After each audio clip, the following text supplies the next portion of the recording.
വിശുദ്ധ പൗലോസ്ലീഹ റോമാക്കാർക്ക് എഴുതിയ ലേഖനം 8-ാം അധ്യായം 8 മുതൽ 11 വരെയുള്ള വാക്യങ്ങൾ.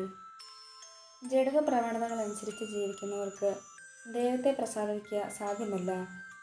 ദൈവത്തിൻ്റെ ആത്മാവ് യഥാർത്ഥമായി നിങ്ങളിൽ വസിക്കുന്നെങ്കിൽ നിങ്ങൾ ജഡികരല്ല, ആത്മീയരാണ്. ക്രിസ്തുവിൻ്റെ ആത്മാവില്ലാത്തവൻ ക്രിസ്തുവിനുള്ളവനല്ല. എന്നാൽ നിങ്ങളുടെ ശരീരം പാപനിമിത്തം മൃതമാണെങ്കിലും ക്രിസ്തു നിങ്ങളിലുണ്ടെങ്കിൽ നിങ്ങളുടെ ആത്മാവ് നീതി നിമിത്തം ജീവനുള്ളതായിരിക്കും. യേശുവിനെ മരിച്ചവരിൽ നിന്ന് ഉയർപ്പിച്ചവൻ്റെ ആത്മാവ് നിങ്ങളിൽ വസിക്കുന്നുണ്ടെങ്കിൽ യേശു ക്രിസ്തുവിനെ ഉയർപ്പിച്ചവൻ നിങ്ങളുടെ മറ്റ് ശരീരങ്ങൾക്കും നിങ്ങളിൽ വസിക്കുന്ന തൻ്റെ ആത്മാവിനാൽ ജീവൻ പ്രദാനം ചെയ്യും. നമ്മുടെ കർത്താവായ മിശിഹായ്ക്ക് സ്തുതി. വിശുദ്ധ യോഹന്നാൻ എഴുതിയ സുവിശേഷം 11-ാം അധ്യായം 1 മുതൽ 45 വരെയുള്ള വാക്യങ്ങൾ. ലാസർ എന്നു പേരായ ഒരുവൻ രോഗബാധിതനായി. ഇവൻ മറിയത്തിൻ്റെയും അവളുടെ സഹോദരിയായ മർത്തായുടെയും ഗ്രാമമായ ബഥാനയിൽ നിന്നുള്ളവനായിരുന്നു. ഈ മറിയമാണ് സുഗന്ധതൈലം കൊണ്ട് കർത്താവിനെ പൂശുകയും തൻ്റെ തലമുടി കൊണ്ട് അവൻ്റെ പാദങ്ങൾ തുടയ്ക്കുകയും ചെയ്തത്. ഇവളുടെ സഹോദരൻ ലാസറാണ് രോഗബാധിതനായത്. കർത്താവേ, ഇതാ അങ്ങ് സ്നേഹിക്കുന്നവൻ രോഗിയായിരിക്കുന്നു എന്ന് പറയാൻ ആ സഹോദരിമാർ അവൻ്റെ അടുക്കലേക്ക് ആളയച്ചു. അത് കേട്ടപ്പോൾ യേശു പറഞ്ഞു, ഈ രോഗം മരണത്തിൽ അവസാനിക്കാനുള്ളതല്ല, പ്രത്യുത ദൈവത്തിൻ്റെ മഹത്വത്തിനും അതുവഴി ദൈവപുത്രൻ മഹത്വം പ്രാപിക്കുന്നതിനും വേണ്ടിയുള്ളതാണ്. യേശു മർത്തായെയും അവളുടെ സഹോദരിയെയും ലാസറിനെയും സ്നേഹിച്ചിരുന്നു.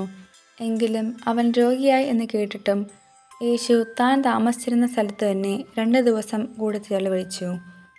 അനന്തരം അവൻ ശിഷ്യന്മാരോട് പറഞ്ഞു, നമുക്ക് വീണ്ടും യൂദയായിലേക്ക് പോകാം. ശിഷ്യന്മാർ ചോദിച്ചു, ഗുരു, യഹൂദർ ഇപ്പോൾ തന്നെ നിന്നെ കല്ലെറിയാൻ അന്വേഷിക്കുകയായിരുന്നല്ലോ, എന്നിട്ട് അങ്ങോട്ട് പോവുകയാണോ? യേശു പ്രതിവചിച്ചു, പകലിന് 12 മണിക്കൂറില്ലേ? പകൽ നടക്കുന്നവൻ കാലിൽ തട്ടി വീഴുന്നില്ല. ഈ ലോകത്തിൻ്റെ പ്രകാശം അവൻ കാണുന്നു. രാത്രി നടക്കുന്നവൻ തട്ടി വീഴുന്നു, കാരണം അവന് പ്രകാശമില്ല. അവൻ തുടർന്നു, നമ്മുടെ സ്നേഹിതനായ ലാസർ ഉറങ്ങുകയാണ്. അവനെ ഉണർത്താൻ ഞാൻ പോകുന്നു. ശിഷ്യന്മാർ പറഞ്ഞു, കർത്താവേ, ഉറങ്ങുകയാണെങ്കിൽ അവൻ സുഖം പ്രാപിക്കും. യേശു അവൻ്റെ മരണത്തെക്കുറിച്ചാണ് സംസാരിച്ചത്. എന്നാൽ നിദ്രയുടെ വിശ്രമത്തെക്കുറിച്ചാണ് അവൻ പറഞ്ഞതെന്ന് അവർ വിചാരിച്ചു. അപ്പോൾ യേശു വ്യക്തമായി അവരോട് പറഞ്ഞു, ലാസർ മരിച്ചുപോയി. നിങ്ങൾ വിശ്വസിക്കേണ്ടതിന് ഞാൻ അവിടെ ഇല്ല എന്നതിൽ നിങ്ങളെ പ്രതി ഞാൻ സന്തോഷിക്കുന്നു. നമുക്ക് അവൻ്റെ അടുത്തേക്ക് പോകാം. ദീദിമോസ് എന്ന തോമസ് അപ്പോൾ മറ്റു ശിഷ്യന്മാരോട് പറഞ്ഞു, അവനോടൊപ്പം മരിക്കാൻ നമുക്കും പോകാം. ലാസർ സംസ്കരിക്കപ്പെട്ടിട്ട് 4 ദിവസമായെന്ന് യേശു അവിടെ എത്തിയപ്പോൾ അറിഞ്ഞു. ബഥാന്യ ജെറുസലേമിനടുത്ത് ഏകദേശം 15 സ്ഥാദിയോൺ ദൂരത്തായിരുന്നു. അനേകം യഹൂദർ മർത്തായെ മറിയത്തെ അവരുടെ സഹോദരനെ പ്രതി ആശ്വസിപ്പിക്കാൻ വന്നിരുന്നു. യേശു വരുന്നുണ്ടെന്ന് കേട്ടപ്പോൾ മർത്ത ചെന്ന് അവനെ സ്വീകരിച്ചു. എന്നാൽ മറിയം വീട്ടിൽ തന്നെ ഇരുന്നു. മർത്ത യേശുവിനോട് പറഞ്ഞു, കർത്താവേ, നീ ഇവിടെ ഉണ്ടായിരുന്നെങ്കിൽ എൻ്റെ സഹോദരൻ മരിക്കുകയില്ലായിരുന്നു. എന്നാൽ നീ ചോദിക്കുന്നതെന്നും ദൈവം നിനക്ക് തരും എന്നെനിക്കറിയാം. യേശു പറഞ്ഞു, നിന്റെ സഹോദരൻ ഉയർത്തെഴുന്നേൽക്കും. മർത്ത പറഞ്ഞു, അന്ത്യദിനത്തിലെ പുനരുദ്ധാനത്തിൽ അവൻ ഉയർത്തെഴുന്നേൽക്കുമെന്ന് എനിക്കറിയാം. യേശു അവളോട് പറഞ്ഞു, ഞാനാണ് പുനരുദ്ധാനവും ജീവനും. എന്നിൽ വിശ്വസിക്കുന്നവൻ മരിച്ചാലും ജീവിക്കും. അങ്ങനെ ജീവിക്കുകയും എന്നിൽ വിശ്വസിക്കുകയും ചെയ്യുന്നവൻ ഒരിക്കലും മരിക്കുകയില്ല. ഇത് നീ വിശ്വസിക്കുന്നുവോ?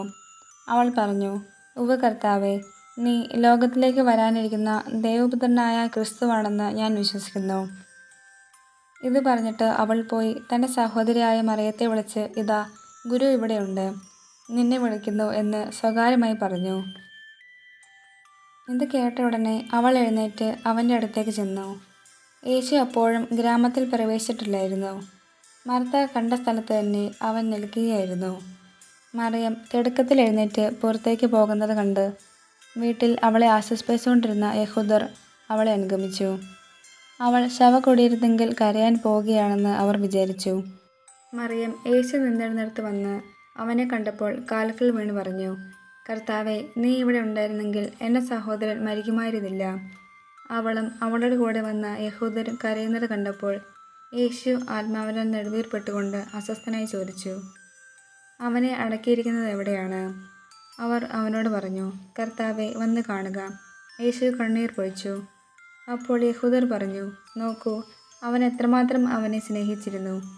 എന്നാൽ അവരിൽ ചിലർ പറഞ്ഞു, അന്ധൻ്റെ കണ്ണ് തുറന്ന ഈ മനുഷ്യന് ഇവനെ മരണത്തിൽ നിന്ന് രക്ഷിക്കാൻ കഴിയുമായിരുന്നില്ലേ? യേശു വീണ്ടും നെടുവീർപ്പെട്ടുകൊണ്ട് ശവകുടീരത്തിങ്കിൽ വന്നു. അത് ഒരു ഗുഹയായിരുന്നു. അതിന്മേൽ ഒരു കല്ലും വെച്ചിരുന്നു. യേശു പറഞ്ഞു, ആ കല്ലെടുത്ത് മാറ്റുവിൻ. മരിച്ചയാളുടെ സഹോദരിയായ മർത്ത പറഞ്ഞു, കർത്താവേ, ഇപ്പോൾ ദുർഗന്ധമുണ്ടായിരിക്കും. ഇത് 4-ാം ദിവസമാണ്. യേശു അവളോട് ചോദിച്ചു, വിശ്വസിച്ചാൽ നീ ദേഹമാത്രം ദർശിക്കുമെന്ന് ഞാൻ നിന്നോട് പറഞ്ഞിട്ടില്ലേ? അവർ കല്ലെടുത്ത് മാറ്റി. യേശു കണ്ണുയർത്തി പറഞ്ഞു, പിതാവേ, അങ്ങ് എൻ്റെ പ്രാർത്ഥന ശ്രവിച്ചതിനാൽ ഞാൻ അങ്ങേക്ക് നന്ദി പറയുന്നു. അങ്ങ് എൻ്റെ പ്രാർത്ഥന എപ്പോഴും ശ്രവിക്കുമെന്നും എനിക്കറിയാം. എന്നാൽ എന്നെ അയച്ചത് അവിടുന്നാണെന്ന് ചുറ്റും നിൽക്കുന്ന ജനം വിശ്വസിക്കുന്നതിന് വേണ്ടിയാണ് ഞാനിത് പറയുന്നത്. ഇത് പറഞ്ഞിട്ട് അവൻ ഉച്ചത്തിൽ പറഞ്ഞു, ലാസറേ, പുറത്തു വരിക. അപ്പോൾ മരിച്ചവൻ പുറത്തു വന്നു. അവൻ്റെ കൈകാലുകൾ നാടകൾ കൊണ്ട് ബന്ധിക്കപ്പെട്ടതും മുഖം തുണി കൊണ്ട് ആവരണം ചെയ്യപ്പെട്ടുമിരുന്നു. യേശു അവരോട് പറഞ്ഞു, അവൻ്റെ കെട്ടുകൾ അഴിക്കുവിൻ, അവൻ പോകട്ടെ. മറിയത്തിൻ്റെ അടുക്കൽ വന്നിരുന്ന യഹൂദരിൽ വളരെ പേർ അവൻ പ്രവർത്തിച്ചത് കണ്ട് അവനിൽ വിശ്വസിച്ചു. നമ്മുടെ കർത്താവായ മിശിഹായ്ക്ക് സ്തുതി.